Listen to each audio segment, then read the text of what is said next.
Oppenheimer wasn't a masterpiece. There is no way that people can genuinely call this Nolan's best film. Surely the joke is on me, right? I had the pleasure to watch this film in theaters, and it was all in all just okay.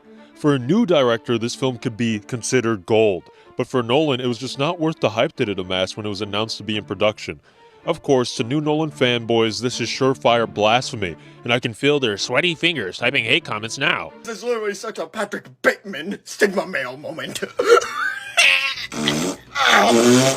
But stay for a while and tell me how I'm wrong. I want to talk about the good first, so this video just isn't one big giant poo on Oppenheimer. The sound was incredible in theaters. It was genuinely such an immersive experience, and I'm happy I had the privilege to partake in it. I saw it in 70mm, which I guess is different than IMAX 70mm, which means I didn't watch it in the certified film bro way. But it was still a pretty gorgeous film, and whoever worked on the sounds of this movie needs a cookie. Get that man a cookie. Let's talk about the usage of sound, or more appropriately, the lack of sound in the nuke scene. I mean, come on. Seeing everyone in the audience just waiting for that explosion was a pretty fun and surreal experience. When the entire scene went silent and you could hear the person's stomach right next to you grumbling because the $10 bacon burgers they got from the AMC food court were the size of those Krabby Patty burger gummies that you would sometimes get on Halloween. Although short-lived, there were these immersive graphics that would sometimes pop up accompanied by some crazy sound design, and it perfectly does its job by bringing you into Oppenheimer's mental world of particles and atoms. Now, let's talk about the bad. Of course, first things first, it's a 3-hour movie. 3-hour movie, and a lot of it was either Oppenheimer being stressed or him reciting the Bhagavad Gita while laying pipe. Now I have become hard, the Gunnar of worlds. Okay, I'm stretching the last part, but like genuinely, why did we as the respectable high-class audience we are have to have such a random scene? Maybe I'm not the movie analyzer I thought I was, because I genuinely don't know why we had to have that scene in the movie. Not to mention the chair scene, like, hey, yo. I do kind of like how it was showing what his wife's intrusive thoughts would look like manifested physically, but it was such an out-of-pocket scene that it felt like something a fan would write in for Florence Pugh to act out so he could live out some sort of fantasy. Let's not forget the girl who literally looks like they threw salami on her face to represent a victim of a nuclear bomb. I'll never forget the flapping sounds the salami pieces made as well. Whoever gave that cookie to the sound guy, please take it back. Yoink! Going back to the length of the movie, I'm a guy who was always wired for movies that I watch in theater. I never ever fall asleep at a movie. If a movie is good, my eyes are glued to the screen.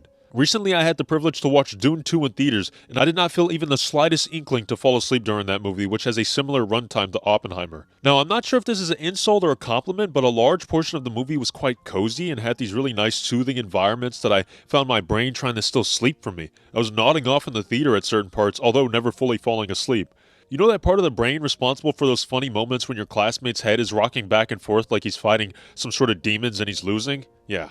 Let's talk about that nuclear blast. Like, what in the world was that? Usually there's some movie magic to make it seem a lot bigger, but you could very much tell that it was just some dynamite set off to achieve that effect. Although you could very much see them struggling to get the right camera angles to really represent the scale of the explosion, it just did not pay off. Usually you think of the atom bomb as some big Chad, walking through and wrecking everything in his way.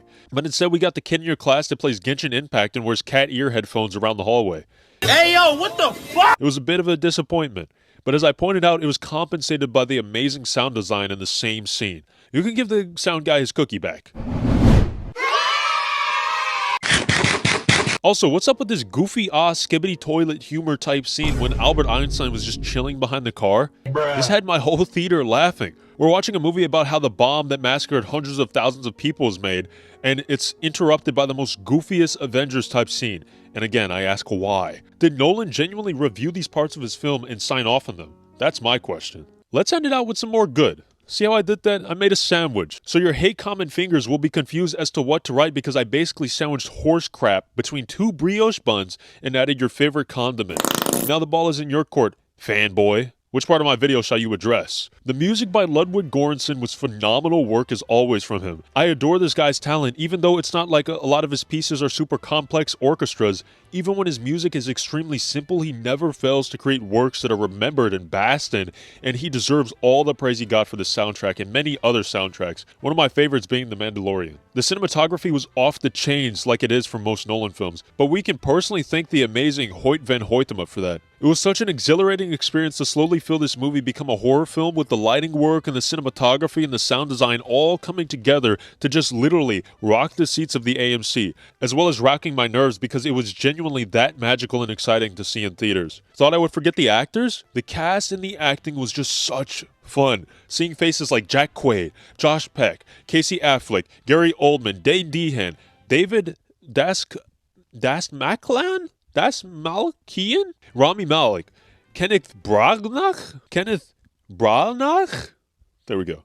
The guy from Hereditary and Roderick, and this packed cast was just so much fun for people like me who like to flex that they know all the actors. Yeah, I'm that guy. And of course, the amazing Cillian Murphy and Emily Blunt just owning their respective roles, and it shows so much through the acting that they cared so deeply for the script, and they had such amazing chemistry. A man such as myself can only wish for a wife like Kitty Oppenheimer. And of course, the supporting cast with Matt Damon and Florence Pugh doing great work, and let's just take a moment to acknowledge that. But of course, I saved the glory for Robert Downey Jr., just proving to be a great actor and killing the role of Louis Strauss. All of this for a magnetic and talented cast that was the only reason that I would be pulled from my dazed stupor when things got too cozy on screen. Of course, an honorable mention to the scene between Jason Clarke and Cillian Murphy, just an absolutely captivating scene. I liked the movie, but it was not Nolan's best by any stretch. It can be argued to be one of his worst movies. But even being one of his worst movies, I rank it a solid 7.5 out of 10 on the Nolan film scale. Nolan is a magical man, and even with my and many other real Nolan fans' opinions on how this is not really a great movie compared to his others, he deserves praise for it regardless on behalf of all the impact he's made on cinema. Stay tuned for the next OkeyVision video program. Join the OkeyVision Club and hit the sub, and I'll be seeing you soon. Bye-bye.